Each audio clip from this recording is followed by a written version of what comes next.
Tomorrow marks 1 year since our first confirmed COVID cases here in Michigan. Speaking to Fox 17 today, the governor reflected on that somber anniversary. We talked about what's changed, what's the same, and the one thing that she would do differently. We've come a long way. It's been a hard year.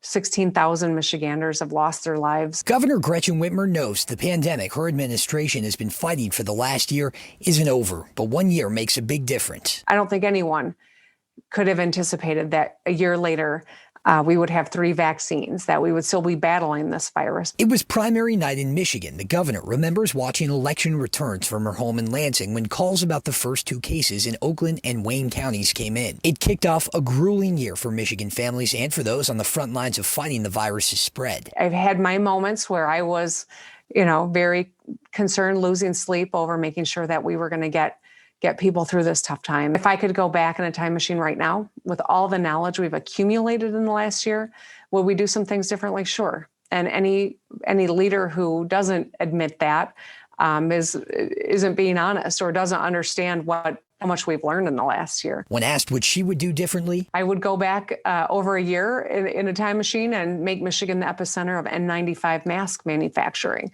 Of course, we had no idea how important that tool would be. Another tool we have a year later, vaccines. Whitmer encouraged everyone watching to get one when they can so we can hit that all-important herd immunity mark of 70%. Right now, Michigan is at about 20%. But here we are. We've come a long ways, and we are resilient, that's for sure.